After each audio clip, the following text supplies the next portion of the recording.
Hii Kenya hii msipojunga watu wote miaka mingine pia tutakuwa na taifa la Kenya.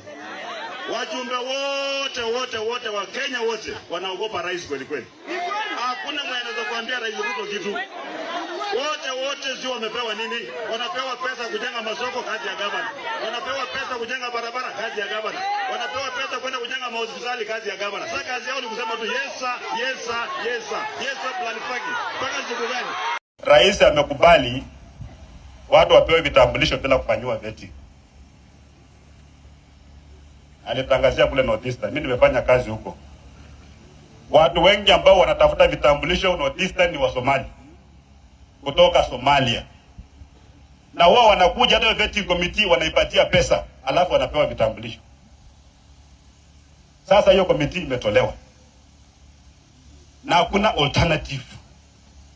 Na wakati rais anatangaza hivyo, kuna machifu 5 ambao walikuwa wameenda kumpangia mkutano walichukuliwa na Al-Shabaab, hawajapatikana mpaka saa hizi, wako Somalia. Wale watu ambao wamekamata machifu wetu sasa watapewa vitambulisho ya Kenya freely. Watapewa. Sasa wakitoka pale wakienda kuteka nyara watu wengine wakikamatwa watakuwa wamebeba ID nani? Ya Kenya. Watakuwa wanasema wa Kenya wamekuwa watu kuteka nyara watu. Hawa watu watapata passport zetu, waende kula Amerika, waende wakalipue manyumba huko. Watasema wa Kenya wanalipua manyumba huko. Mtapewa visa ya kwenda Amerika. These things ziko na serious security implications. Sio kitu ya kufanya kiholela namna hii. Itafika mahali hawa watu watakuja kwa wingi, hata MCA atachaguliwa, hata MP atachaguliwa, hata governor atachaguliwa, hata msukuchua president atachaguliwa na atakuwa mgeni, atakuwa Mkenya. Wengine wataingia kwa jeshi, wataingia kwa polisi. Itafika mahali escort commander wa president mwenyewe atakuwa mgeni, hatakuwa Mkenya. Saa hizi mataifa inaangalia mipaka. Ukienda Amerika, taifa kubwa linazuia watu kuingia kwenye taifa lake. Wanazuia. Itakuwaje a small undeveloped primitive country inafungura mpaka namna hii ili watu wakuje bila wanataka? Tutakuwa na nchi wapi? Mimi nitasema ukweli yangu, wakitaka kunimaliza mtakumbuka maneno nimesema. But you can't keep quiet when things are going wrong. That one was a wrong policy decision. And it's going to injure us. In another 5 years, utaona kitu ambacho kitafanyika. It's going to be very bad. Welcome to our channel, ladies and gentlemen. Thank you for your continued support. The Trans Nzoia Governor George Natembea is not a small man in this country. He has become a thorn in the flesh to the Ruto administration. When William Ruto made a decision to remove the vetting of IDs to the people of the Somali community, there were dangers that very many people thought would follow that decision. But there were just a lot of undertones and no one wanted to face William Samoei Ruto when all the members of the choir, the praise and worship team, were clapping for William Ruto because the decision was not bad, but it had very serious repercussions that William Ruto either deliberately or subconsciously left behind. But George Natembea faced William Ruto and told him that that decision was wrong, it was ill-intended, and he told William Ruto to reconsider his stand. Now that statement, it has been going viral, by the way. It is now very common. But the reason why I have played that clip is because it became the subject of discussion in the National Assembly. And I want to show you how Farah Maalim and the minority leader Junet Mohammed are now twisting the statement, and they want to evoke some fear and hatred because they are now implying that George Natembea does not want the members of the Somali community in the country to be given IDs. Well, George Natembea was very categorical because he said that we do not have any problem with the Somali community that live in Kenya, rather those who come from Somali, because George Natembea felt this is a recipe for disaster. So I want to play for you a video where, as they were deliberating about the statements of George Natembea, Farah Maalim is revealing what the members of the Somali community will do to the millions of Kenyans if they are discriminated upon. Take cognizance of the fact that no one is denying them any IDs. We've lived and we've coexisted. They don't have any other country. They are members of this country. However, we are talking about the foreigners who might infiltrate because our borders are now porous. And Farah Maalim is saying that if Kenyans are not careful, the members of the Somali community will do what the rebels in Congo are doing. On his part, the minority leader is now saying that George Natembea does not want the members of the Somali community to live in this country, which is a lie. Ladies and gentlemen, I want to show you these videos, but don't go away, because I want to reveal to you in this video the 4 dark forces that George Natembea is fighting, and the reason why William Ruto has unleashed the members of parliament from the Somali community to attack George Natembea. It is going to be very interesting. Before we watch these videos, allow me to request you to subscribe to our channel and click the notification bell. It allows YouTube to notify you if you love our show. Please like and share our videos. Ladies and gentlemen, this is Farah Maalim and Junet Mohammed. The M23 you're hearing about is as a result of the problem that started that time. 100,000 people who are discriminated can destroy a nation of 60 million. Wapare don't have any other country. Let them be given their citizenship. Let's protect our country and our nationals, because nobody is going to accept to be discriminated against. Natembea belongs somewhere else. He does not belong to Kenya, by the way. And his ideas are crooked. Awacha akimbia mahali ingine, atoke hapa. I am shocked. I am shocked when I saw a governor in this country, in this Republic of Kenya, Mr. Speaker, shouting at the top of his voice from somewhere in Mount Elgon or somewhere there in Trans Nzoia, saying some Kenyans should not be given the identity cards. Mr. Speaker, I came to realize the training of a person is very important in life. Mr. Speaker, a whole governor stands in his place addressing a gathering of Kenyans, saying that other Kenyans must be discriminated against. Mr. Speaker, I know the governor was a former PC or a former DC, and I know the culture that goes on when you are especially posted to Northern Kenya, where you have to be paid for you to give somebody's identity card. And that's how some of them have made their money, Mr. Speaker. That is a colonial mentality. That man does not deserve to lead anybody in Kenya, Mr. Speaker. It is very, very heartening, Mr. Speaker. It's heartening. He does not even be a village elder, Mr. Speaker. When you can come openly and say that certain Kenyans should not be given an ID because they are bordering another country. Even him is running a county that is bordering Uganda. Shame on him. Shame on him, Mr. Speaker. Mr. Speaker, I know that community is discriminating against live in Trans Nzoia, Mr. Speaker. And you know you are their leader, Mr. Speaker. You come from there also. I can assure you they will never vote for him again. He has lost those votes. His name is Honorable Natembea or Natembea. Natembea too. What the hell does he think he is? Keep on, talking open. And I don't know why NCIC is no longer functioning. I thought the first person they will arrest or they will summon is that governor, that raw governor. Is actually the raw governor.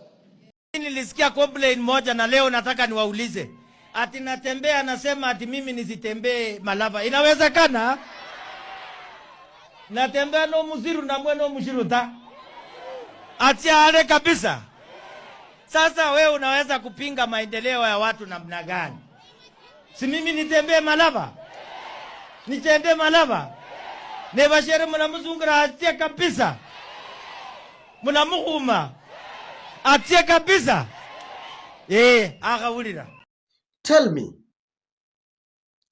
what is happening. Are Junet Mohammed and Farah Malim representing facts from that statement? Of course, you know that they are misrepresenting facts.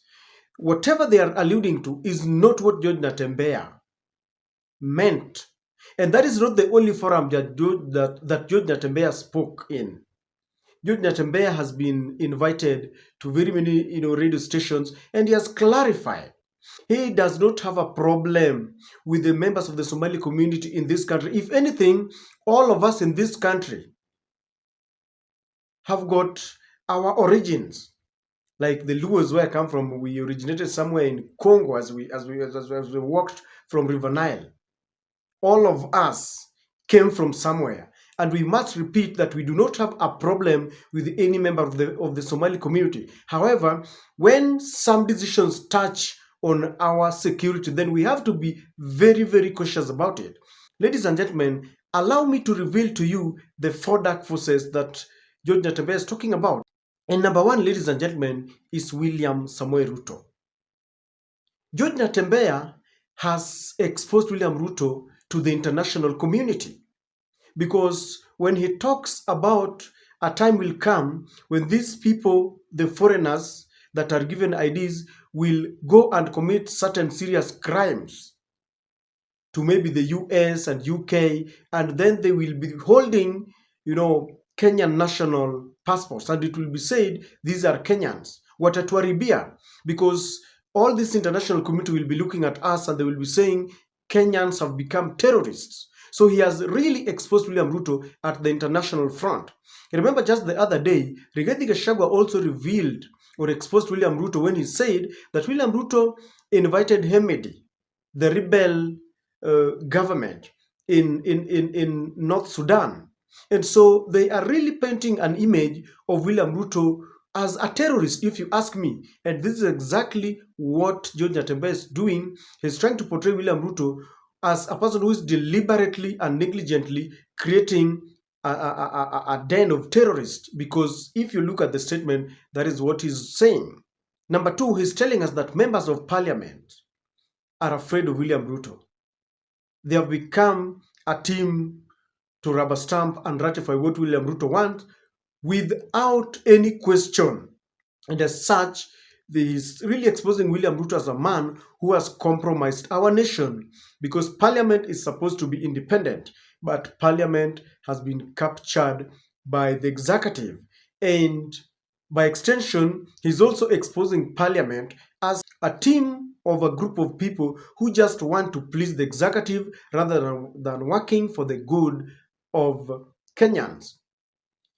Number two, George Natembea has exposed the NIS. NIS is the heart and the nerve of our intelligence. The name itself is the National Intelligence Service. But when George Natembea says that if we allow foreigners from another country to come into our country and we give them national identification cards, very, very soon they will infiltrate into our military system, they will infiltrate into our social and economic system, and we will become aliens in our own country. He is exposing the dirty deal between the NIS and William Samoei Ruto. And as such, William Ruto will not be happy, the NIS will not be happy, because George Natembea is exposing them. Number three, George Natembea is fighting it out with Farouk Kibet, who is William Ruto's aide. There is a looming by-election in Malava. For those who watch this channel, I did a video on the same. And William Ruto and his henchmen would really want to take control of Malava after the death of how do we call that member of parliament who died in February.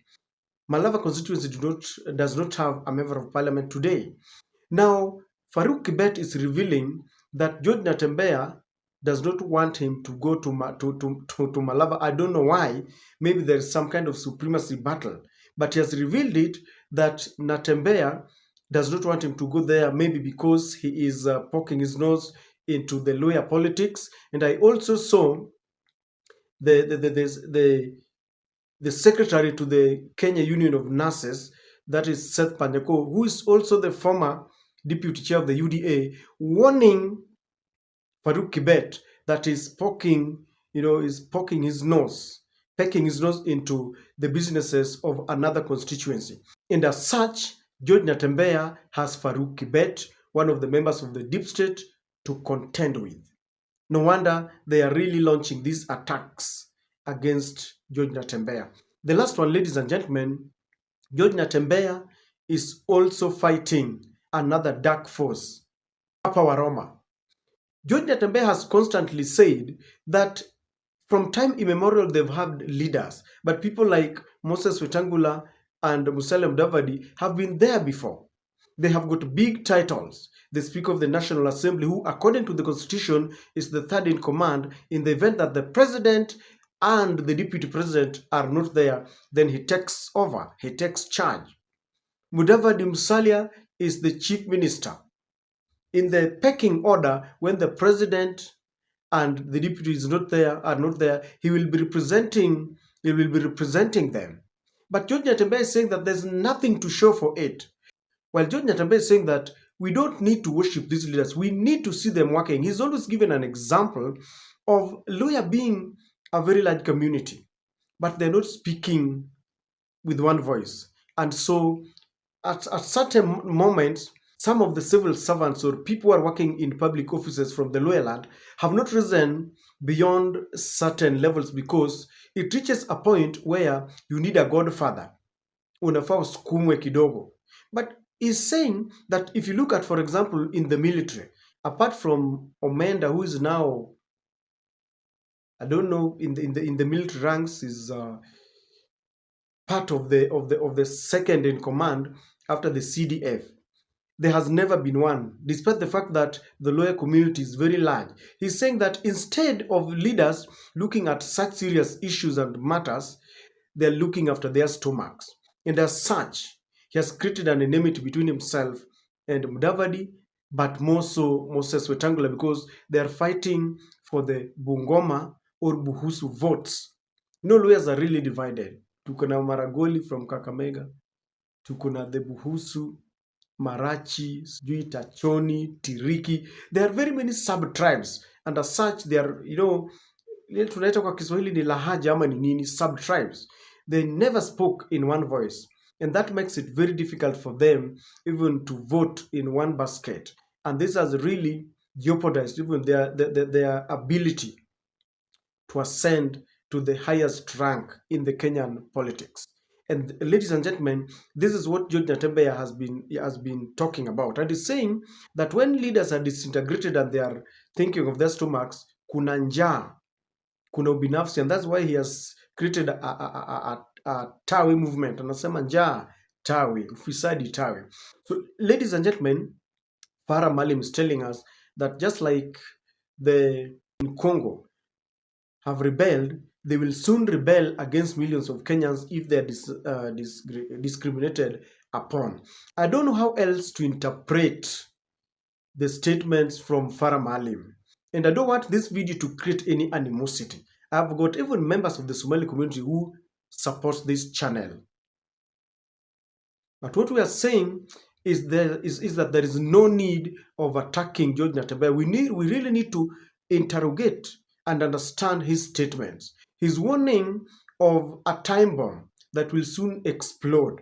If the members of the Somali community in this country believe that we really have one country, then we should consider what George Natembea is talking about. I don't know what you think, ladies and gentlemen, but I believe, and from my very considered opinion, Junet Mohammed and Farah Maalim are misrepresenting facts from George Natembea's statement, and George is really fighting those four dark forces that I have given you. What is your thoughts, ladies and gentlemen?